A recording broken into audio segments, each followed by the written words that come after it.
following is a Comfortably Zoned Radio Network production.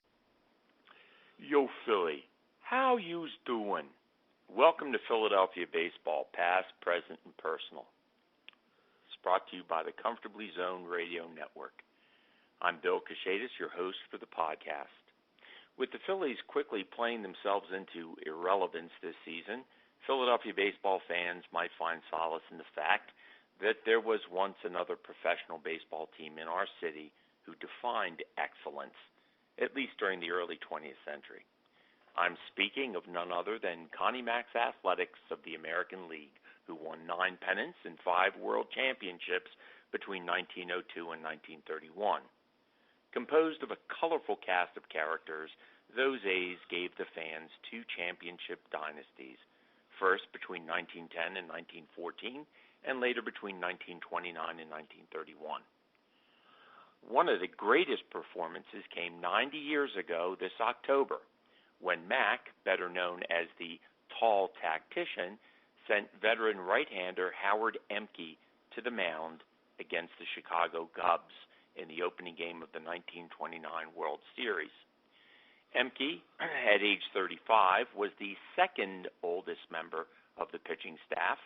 Only reliever Methuselah Jack Quinn, who was 45, was older. Nor did Ehmke pitch that well during the regular season. He appeared in 11 games, 8 as a starter, and was out for 3 weeks with a sore arm. Ehmke finished the 29 campaign with a 7-2 record and a 3.29 ERA, below the league average. This on a team that boasted 2 20-game winners in Lefty Grove and George Earnshaw, and an 18-game winner in Rube Wahlberg. So why pitch Ehmke at all in the World Series, let alone in the opening game? Well, because Connie Mack chose to go with the element of surprise. With the A's coasting to the American League pennant in late August, 18 games ahead of the New York Yankees, Mack called Ehmke into his office and told him that he would be released after the season. Ehmke accepted his manager's decision, but also told Mack that he believed he had one more game left in his ragged right arm. After 15 years in the majors, he badly wanted to pitch in a World Series. After considerable thought, Mack told Ehmke that after his next start, he wouldn't pitch again for the last month of the season. He also told Ehmke to scout the Cubs, who were running away with the National League on their last East Coast trip of the season, and then to be ready to pitch Game 1 of the World Series. Mack also felt that Ehmke's sidearm style and his mix of control and slow pitches would keep the predominantly right-handed Cubs off balance. He also believed that with a month's rest, Ehmke's arm would hold up well. In Game 1, Ehmke pitched a complete game and struck out a then World Series record 13 batters in a 3-1 win over Chicago. The A's went on to win the series 4-1. Later, Mack said that listening to Ehmke was the wisest decision he ever made. Baseball historian Bill James went even further, calling Mack's decision to start Ehmke, quote, the most brilliant managerial stratagem in the history of baseball. A year later, Ehmke retired from baseball, but he made one last request to Mack. That winter, he approached the A's manager with an innovative idea. Because heavy rains turned baseball infields into such a mess, Ehmke thought he could sell other MLB clubs on the idea of purchasing a large canvas tarpaulin to be placed over the diamond to protect it from rain. Perhaps remembering the wisdom of his earlier decision, Mack bought Ehmke's idea and invested in the company. It paid off. Both the tarp and Ehmke Manufacturing were born. Ehmke Manufacturing Company still operates in Northeast Philadelphia, and their CEO, Bob Rosania, is here to give us the inside story on the company. Welcome to the podcast, Bob. It's good to have you. Well, thank you, Bill. Thank you for having me, and it was outstanding to hear that whole history of of Mr. Ehmke's baseball career. I tell that story often, so it was great to hear somebody else say it. Yeah, I thought I'd spare you that. By any chance, did you know Howard Ehmke? Did you ever meet him? I imagine that you're too not young at all. for that. Yeah. Yes, he passed away in 1959. He was a Philadelphia resident, but that was a few years before I was even born. So I never had the pleasure of meeting Mr. Ehmke himself. We have had some contact with some of his relatives that just are surprised that the Howard Ehmke Manufacturing Company is still operating today. Mm-hmm. Well, let's explore his career just a little bit more, or I should say his personality. We know Sure. from the record books that Ehmke's career spanned 1915 to 1930, and over that 15-year stretch, he pitched for the Detroit Tigers, the Boston Red Sox, and finally the Philadelphia A's. He ended his career with an even 166 wins and 166 losses and a 3.75 ERA. But we know virtually nothing about his personality or his family life. What can you tell us? Sure. Howard Ehmke, he was born in upstate New York, just southwest of Buffalo, in a very small town called Silver Creek, New York. His parents emigrated from Germany and owned a sawmill up right off the banks of Lake Erie. So his family in that era and that location was a relatively affluent family. He was one of 9 children, the fifth of 6 boys, and from my research, it shows that all the Ehmke boys were all very athletic, playing football, basketball, baseball, all the different seasons with a ball in their hand and participating. A number of his brothers, from my understanding, went on to Brown University, where they participated in sports, and it seemed that Howard would follow in his brother's footsteps and move on to Brown after high school. But evidently, one of his brothers, Charlie, moved to Los Angeles, and Howard got the West Coast bug and moved out to L.A. in 1913 to finish up his high school career out in Los Angeles, where he graduated from Glendale High School. So instead of going on to an Ivy League school like Brown, he chose to play for the Los Angeles Angels at that time in the Pacific Coast League, and that started his baseball career. And go ahead. That's fascinating. I went to Brown University. I'd known about the stellar early teams in Brown's history, and of course, Connie Mack was known for signing college graduates, or at least people who had attended college. And that is astounding that Ehmke, with his pedigree and the brothers going to Brown University, and most likely would have played on those teams, those early Brown University teams, decided to chuck a college education to go out to L.A. and start his own career. Yes, he passed that opportunity up. Absolutely. Had Mac known about his brothers? Do you know? That's a good question. I would assume he did, because Connie Mack, from what I've researched over the years, in his 50 years of managing Major League Baseball teams, he tended to go after the cerebral players, those that knew the game well and handled themselves well. So it doesn't surprise me that when Howard Ehmke finally ended up on the A's after his stint with the Detroit Tigers and the Boston Red Sox that he formed a pretty deep friendship with Connie Mack. And ironically, as you touched on, he was going to be released in August of 1929, and I think he relied on that friendship with Mack to get one more shot in the World Series to pitch. Mm-hmm. That you're right, and actually leads me to my next question. Ehmke was released in the 1930 season.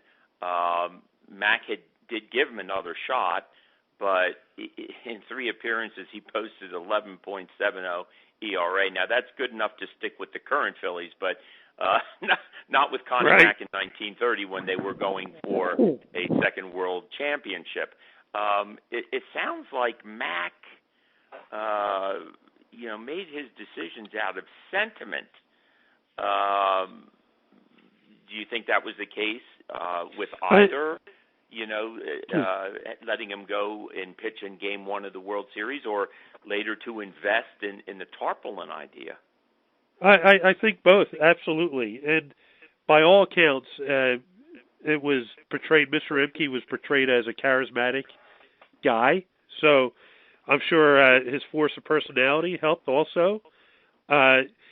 Ironically, Howard Ehmke, in the beginning of his career, was a dominating pitcher through the first 7 innings that he would pitch. Now, back in those days, a starting pitcher usually tried to complete a game. They didn't have a whole lot of relief pitchers. So when you look at his career averages, his earned run averages, through the first 7 innings, historically his earned run average was below 2 runs, 2.0. Now, when you get into the 8th and 9th inning, his earned run average ballooned. So he tired often because of just, I think, his physical stature.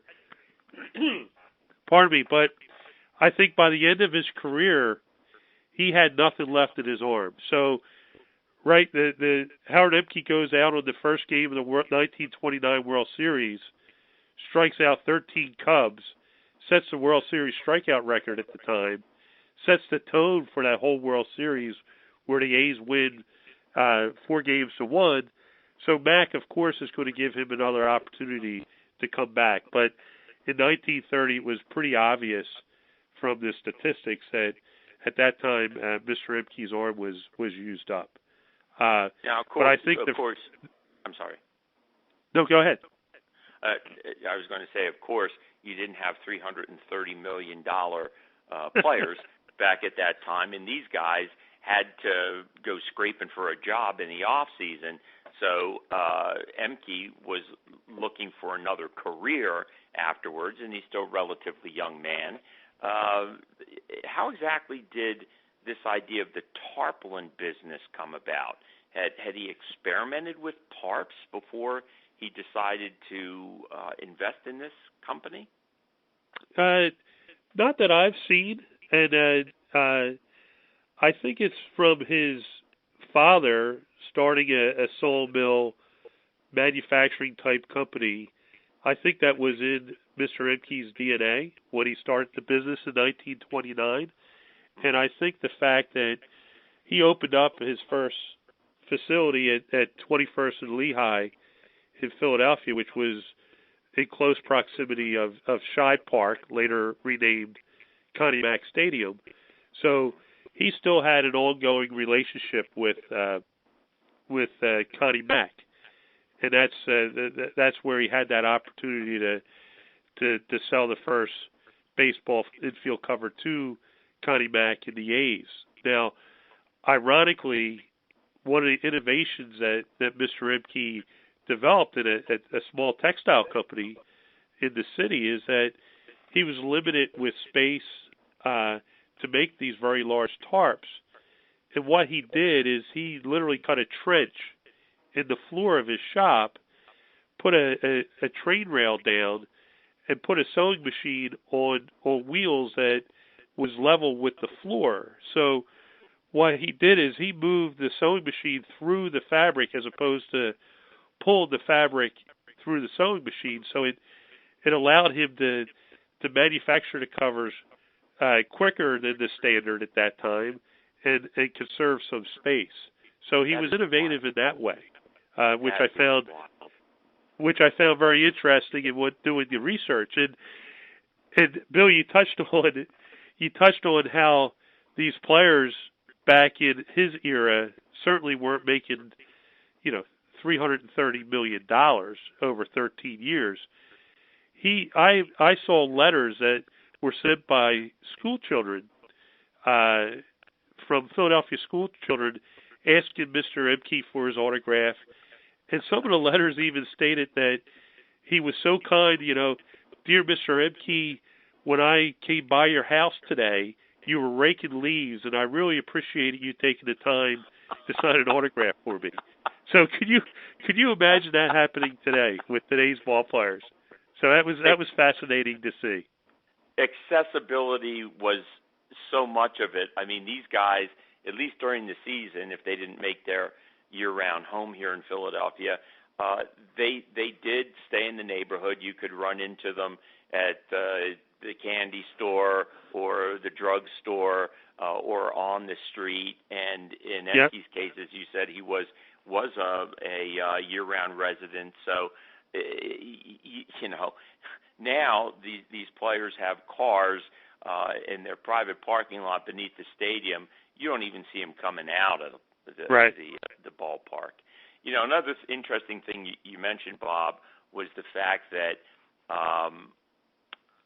Ehmke, when he went out, pitched well through the first 7 innings, and I think that's also indicative of the fact that a starting pitcher was expected to, if not throw a complete game, to go 7 innings deep back in the 1920s, 1930s. And the reason for that was, unlike today, where every encounter between a pitcher and a batter, the pitcher feels he's got to strike him out. Back then, and particularly in the dead ball era of the 1910s, you just put the ball up there and they hit it. And you didn't bear down until really the 7th, 8th, and 9th innings when, the game was really won. I mean, offense in the lively ball era was a big part of the reason they attracted fans. And they didn't have to show off to anybody. I mean, you see most of these games were 2, 3 o'clock in the afternoon, so people were still at work. You didn't have the crowds that you did today. And so much of what's going on today is, you're seeing an average of at least 3 pitchers a game, the starter, a middle reliever, maybe 4, the setup, and the closer.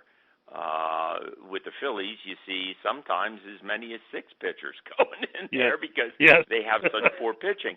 But, it just spells the difference once again of baseball and something that we've lost, the idea of a complete game or, 20-game winners is very sad.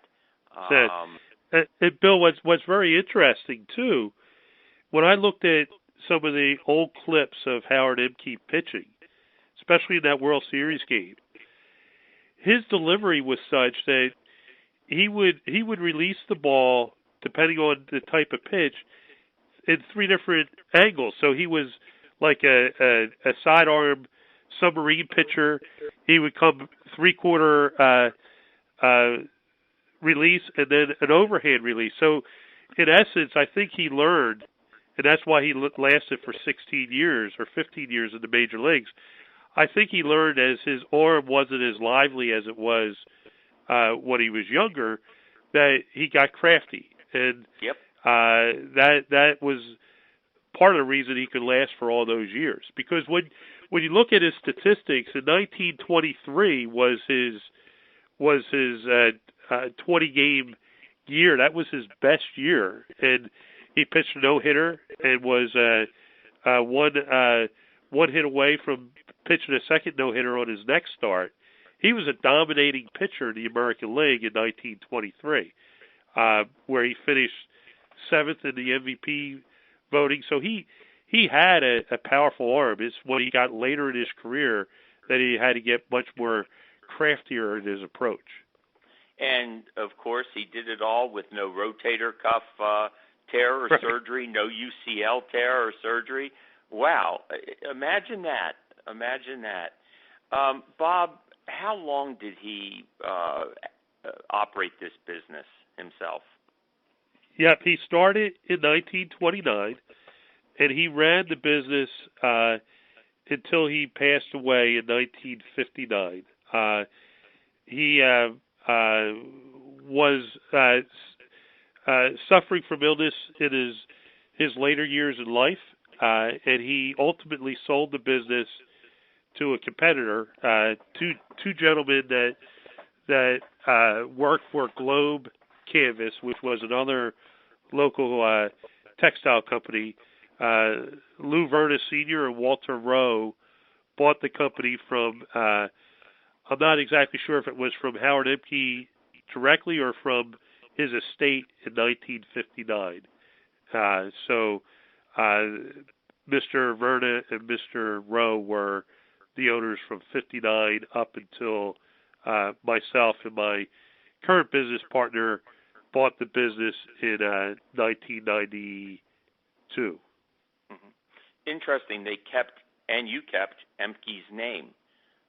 Any reason for that? Yes, Bill, just as you started out this podcast, that story about his performance in the Game 1 of the 1929 World Series is such a Philadelphia story because he was at the tail end of his career. He smooth talked his manager to give him a shot, and he took it. So we have such a tie to Philadelphia. One of our early products when I bought the business with my current business partner, we were still making tarps for the Philadelphia Phillies. So we had that Philadelphia tie. My business partner and I were born and raised in Philadelphia. We went to the William Penn Charter School together, is where we met, and then my partner went to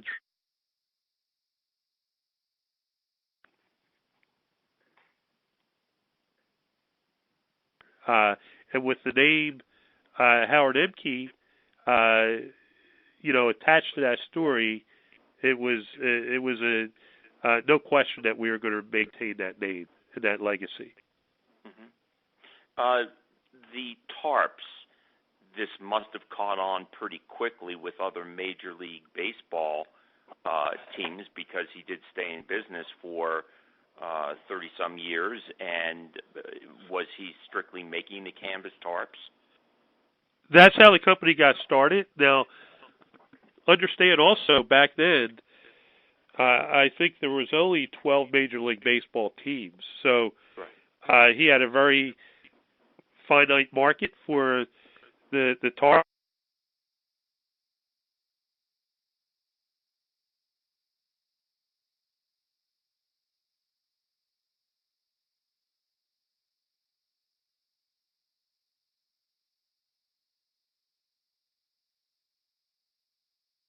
Residential, commercial awnings, and canopies. So that's kind of where the business grew. His business never grew much more than 10 or 12 employees up through 1959. And to put that in perspective, today, my company, we have 130 employees. So it was certainly a small business that when Mr. Ehmke was running it up until the late 50s. Mm-hmm. Did he invest in? And I lost you there for a while. The phone clicked off, so I might have missed this. But did any other non-baseball pro teams or college teams adopt this tarp? Yes, absolutely. Yep. Because at the time, you would not play baseball. If you got rained, they would not play a game for a day or two. So this was a great way to avoid the postponing of games. And then, like I touched on it, not only was he covering baseball fields, he moved into covering football fields also with tarps. Mm-hmm. There is some controversy in that there is some reference to a tarp that was made by a company in Pittsburgh in 1908 that was put down on the Pittsburgh Pirates field using these large trucks. It took about an hour to put this cover down. But I think the first commercial or widely accepted tarp was made by the Ehmke Manufacturing Company in 1929. Mm-hmm. Let's talk about your ownership of the business and how you've diversified. When I checked your website, I noticed the tarpaulins are no longer the primary product. It looks like your biggest customer is the U.S. military.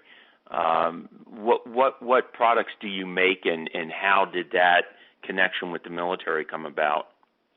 Sure. Great question, Bill. We did continue making tarps for the Phillies all the way up through their 1993 World Series year, and up until the moment they moved over to Citizens Bank Park. The Phillies were always very gracious with our company and kept that legacy alive when they had less expensive options. And what happened when I bought into the business in the early to mid 1990s, a lot of the textile business was going offshore. So it was going over to the Pacific Rim and China. So field covers were being offered at half the price that we were producing them for the Phillies here. So when the Phillies moved over to the new ballpark and looked at cutting their expenditures, that's when we stopped making the tarps directly for the Phillies. So when we looked at our business in the early 90s, mid 90s, my business partner and I were both mechanical engineers by education. We had to look at ways to differentiate ourselves because a lot of this business was going offshore. So we started focusing in on those textile items that were technically sophisticated, and that drove us to the military, the defense marketplace. And pretty quickly in the late 90s, 1997, the Boeing company here in Ridley Park, where they fabricate their Chinook helicopters and the V-22 Osprey aircraft, turned to us to take over the design and manufacturing of their aircraft interiors. And once we started doing that transformed our company. And through our reputation with Boeing, other military customers and opportunities came our way. So we started doing business with Boeing in 1999, and by the year 2002, Boeing named the Ehmke Manufacturing Company as their global supplier of the year. So we were recognized one company out of 14,000 suppliers to Boeing worldwide for the work that we did for them. So at that point, that was kind of a watershed moment for our company. We got a whole lot of inquiries and interest from military-type companies or customers. So that's how we started to grow. And today we have a diversity of products. We still do the interiors of all the Boeing helicopters. We also do interiors of other military aircraft. We have a tactical gear line called High Ground Gear, and we do special designed backpacks and cases and bags for the special forces. And we also do a number of covers and straps and radio pouches for all branches of the military. So we're pretty diversified throughout the military and aerospace business at this point. Now, with defense contracts, you have to bid on those, correct? Correct. Yeah. Now, so that speaks very highly of your success, because it shows that 14,000. I mean, competitors, and you're getting the bids. That's a really competitive marketplace.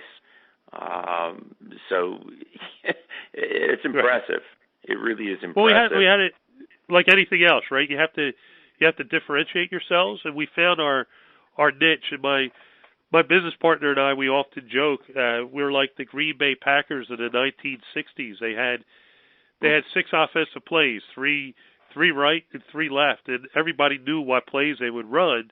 But if you execute them perfectly, you can be successful. We have a fantastic team of 130 employees that work here, and they get it. There's a banner that we have over our factory floor that reads, "Our troops deserve your best," and they are reminded of that every day. And off their skill and dedication, we're able to not only survive in that very competitive marketplace but thrive. So we're truly blessed. Yep. We've been speaking with Bob Rosania, CEO of the Ehmke Manufacturing Company in Northeast Philadelphia, makers of technical fabric products for the U.S. Armed Forces, its allies, the defense industry, commercial OEMs, and a host of industrial applications. Those interested in learning more about their products can phone 215-324-4200 or go online at ehmkemanufacturing.com. That's spelled EHMKEMANUFACTURING.com, ehmkemanufacturing.com. Thanks for being with us, Bob, and thanks for keeping the Ehmke name alive and well here in Philadelphia. Thank you, Bill. It was a privilege, and I love talking about Mr. Ehmke and our company. Thank you, Philly fans, for tuning in. See you next week for another podcast of Philadelphia baseball, past, present, and personal. This is Bill Kashatus, rounding third and heading home on the Comfortably Zoned Radio Network.